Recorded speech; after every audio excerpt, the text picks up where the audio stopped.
बच्चों नमस्कार। कैसे हैं आप लोग? उम्मीद करता हूँ आप लोग ठीक होंगे। हम पढ़ रहे हैं राजनीति विज्ञान, संविधान और उसके कार्य और उसका पहला चैप्टर। और आज इस चैप्टर में हम जो टॉपिक पढ़ने वाले हैं उसका नाम है भारत का संविधान कैसे बना। तो भारत के संविधान को बनाने में किस प्रकार की प्रक्रिया रही और किस प्रकार से हम अपने संविधान को बना पाए, मेन पॉइंट्स को हम इसमें हाईलाइट करेंगे। अगर हम अपने संविधान की बात करें, इस संविधान को बनाने से पहले, इस संविधान के बनने से पहले भी अंग्रेज़ों के समय से जो एक्ट चले आ रहे थे, उन एक्टों का भी काफ़ी प्रभाव इस पर पड़ा। जो नियम और कानून अंग्रेज़ों के ज़माने से चले आ रहे थे। लेकिन हम बात करेंगे अपने संविधान की, जो भारत का संविधान आज जिसको हमने अपनाया है, उस संविधान की बात करेंगे।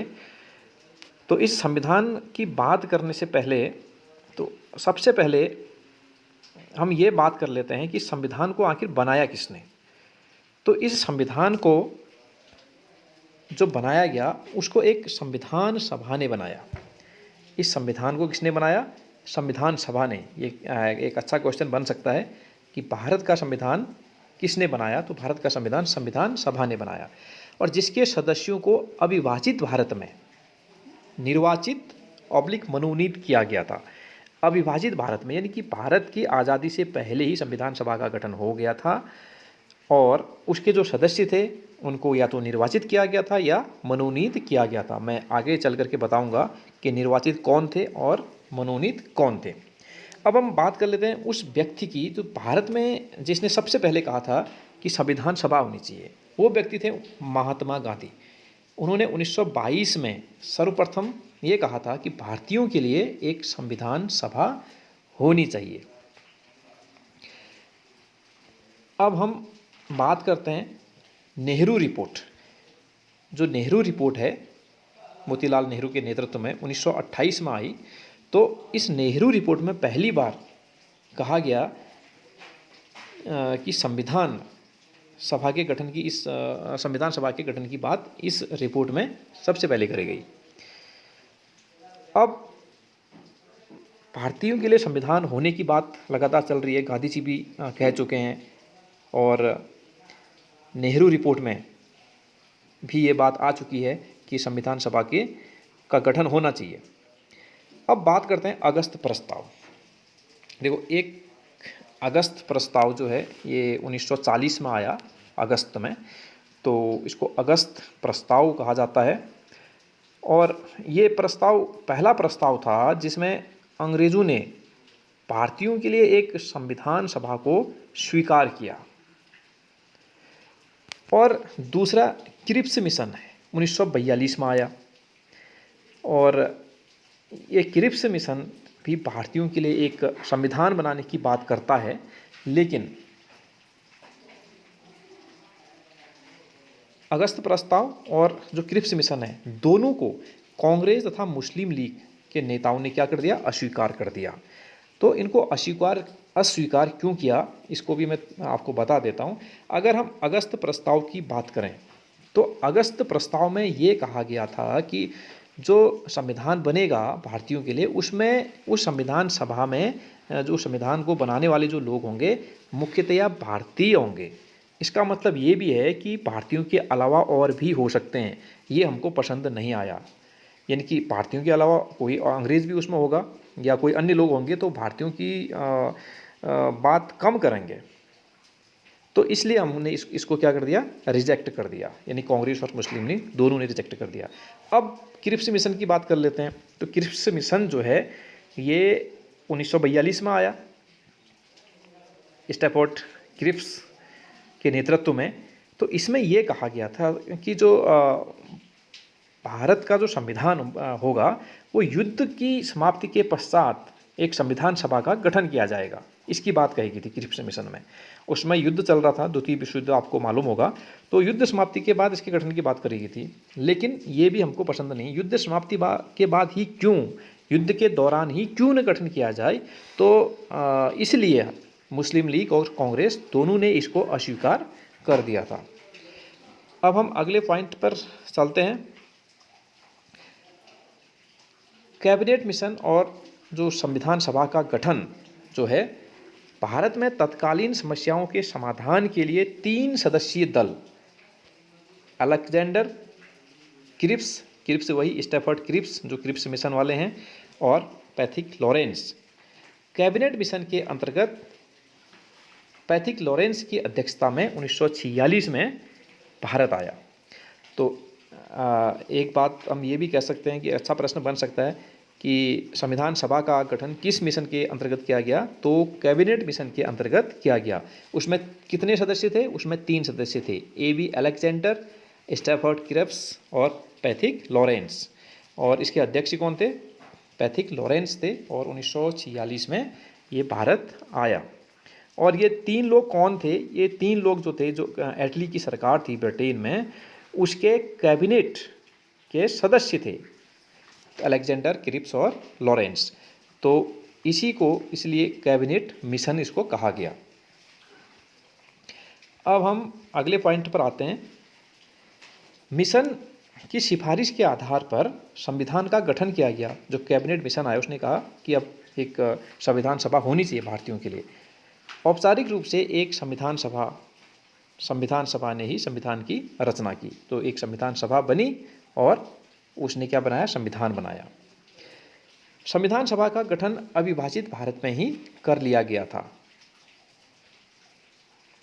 यानी कि आज़ादी से पहले। ये आपको मालूम होगा कि इसका गठन हो चुका था 1946 में। आप भारत तो आज़ाद 15 अगस्त 1947 को होता है। अब संविधान सभा की पहली बैठक कब हुई, इसकी बात कर लेते हैं। बहुत अच्छा प्रश्न बनता है, काफ़ी बार पूछा जाता है। तो जो संविधान सभा की जो पहली बैठक थी वो 9 दिसंबर 1946 को हुई थी। और इस बैठक में संविधान सभा के जो अस्थायी अध्यक्ष थे, डॉक्टर सच्चिदानंद सिन्हा को बनाया गया था। ये अस्थायी अध्यक्ष थे क्योंकि वो इस सभा के सबसे वरिष्ठ सदस्य थे। इस बैठक का मुस्लिम लीग ने बहिष्कार किया। इस पर चर्चिल ने कहा था, संविधान सभा की पहली बैठक, ये पहली बैठक होगा, पॉ लिखा है, पहली बैठक एक ऐसा विवाह है जिसकी दुल्हन ही गायब है। इस बैठक में 207 लोगों ने भाग लिया। तो 9 दिसंबर 1946 को पहली बैठक हुई थी संविधान सभा की। इसके बाद, इसके ठीक 2 दिन बाद 11 दिसंबर 1946 को डॉक्टर राजेंद्र प्रसाद को क्या संविधान सभा का स्थायी अध्यक्ष बनाया गया। तो दूसरी बैठक हुई थी 11 दिसंबर 1946 को डॉक्टर राजेंद्र प्रसाद को संविधान सभा का स्थायी अध्यक्ष बनाया गया था। फिर अगली बैठक होती है 13 दिसंबर 1946 को। पंडित जवाहरलाल नेहरू ने संविधान सभा के लिए उद्देश्य प्रस्ताव प्रस्तुत किया था और संविधान सभा द्वारा कुछ सुधारों के साथ सर्वसम्मति से इसको मान लिया गया। जो 13 दिसंबर 1946 को उद्देश्य प्रस्ताव जवाहरलाल नेहरू ने प्रस्तुत किया था। और यही जो उद्देश्य प्रस्ताव है, भारत की वर्तमान जो उद्देशिका है, जो प्रस्तावना है संविधान की, उसका आधार भी है। अब बात कर लेते हैं संविधान में अब सदस्यों की संख्या कितनी थी। तो संविधान में जो सदस्यों की संख्या थी वो थी 389, 389, यानी कि 389 संख्या भारतीय जो संविधान सभा बननी थी, इतने सदस्य चुने जाने थे संविधान सभा के लिए। अब इतने ही सदस्य क्यों चुने जाने थे, तो ये भी मैं बता देता हूँ। क्योंकि ये भी कहा गया था कि प्रति 10 लाख की जनसंख्या पर एक सदस्य चुना जाएगा। और उस समय जो भारत की जो जनसंख्या थी लगभग 40 करोड़ थी। तो इस हिसाब से अगर हम लगाएं तो 10 लाख की जनसंख्या पर प्रति व्यक्ति के हिसाब से तो ये संख्या 389 आती है। अब ये 389 कहाँ कहाँ से चुने जाएंगे, तो इसको भी आप देखिए। देखो, संविधान जो सभा है उसमें टोटल सदस्य संख्या कितनी है? 389 है। ये संख्या आपने याद रखनी है। अब 2 प्रकार का भारत उस समय चल रहा था। एक तो ब्रिटिश भारत था या अंग्रेज भारत जिसको हम कह सकते हैं, और दूसरी देशी रियासतें थी। ब्रिटिश भारत का मतलब है कि जहाँ डायरेक्टली अंग्रेज़ों का शासन चलता था। तो वहाँ से 292 सदस्य चुने जाने थे। और जो ये 292 सदस्य इनको निर्वाचित किया गया था। और देशी रियासतें यानी कि जो रजवाड़े थे वहाँ से 93 सदस्य चुने जाने थे। इन 93 सदस्यों को मनोनीत किया गया था। तो इसमें निर्वाचन भी हुआ था, यहाँ मनोनीत भी किए गए थे। और 4 सदस्य जो थे वो कमिश्नरी से, 4 कमिश्नरी भी थी उस समय। ये कमिश्नरी ठीक उसी प्रकार से हैं जिस प्रकार से आज यूनियन टेरिटरी हैं, उसी प्रकार से 4 कमिश्नरी थी उस टाइम पे। तो इन कमिश्नरियों का नाम, पहली कमिश्नरी दिल्ली, कुर्ग आजकल कर्नाटक में पड़ता है, अजमेर और बलूचिस्तान। बलूचिस्तान अब पाकिस्तान का हिस्सा है। तो ये था हमारे संविधान सदस्यों को आपने ध्यान रखना है। टोटल सदस्य थे 389 और इसमें से ब्रिटिश प्रांत से 292, देशी रियासतों से 93 और कमिश्नरी से 4 सदस्य चुने जाने थे।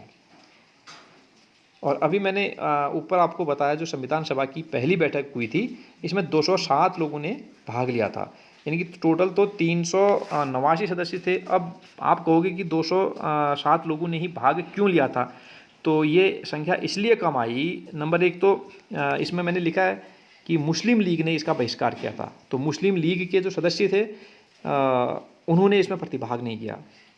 73 सदस्य इसमें मुस्लिम लीग के थे, लेकिन 73 भी घटा दें 389 में से तो फिर भी 207 से ज़्यादा होने चाहिए थे। और दूसरी बात, मैं और कौन इसमें कम थे, तो इसमें जो कम थे वो जो देशी रियासतें थी वो भी इसमें प्रतिभाग नहीं कर पाए थे, क्योंकि उनको ये पता नहीं था कि हम कहाँ रहना है, हमने भारत में रहना है या पाकिस्तान में रहना है, ये खुद ही तय नहीं कर पाए थे। और भी अन्य कारण थे जिस प्रकार से बहुत सारे सदस्यों ने इसमें पहली बैठक में प्रतिभाग नहीं किया, इसलिए 389 लोग इसमें प्रतिभाग नहीं कर पाए, केवल 207 लोगों ने इसमें प्रतिभाग किया। चलो अब अगले पॉइंट की ओर आते हैं। भारत पाकिस्तान 14 अगस्त 1947 के विभाजन जो हुआ 14 अगस्त की मध्य रात्रि को भारत और पाकिस्तान का, तो उसके बाद जो संविधान सभा थी उनके सदस्यों की संख्या घट गई थी और घट करके 299 रह गई थी। ये भी आपने ध्यान रखना है, क्योंकि संविधान सभा के जो सदस्य उसमें जो पाकिस्तान और भारत एक ही था, जो पाकिस्तान से चुन करके आए थे वो विभाजन के बाद भारतीय संविधान सभा के सदस्य नहीं रहे।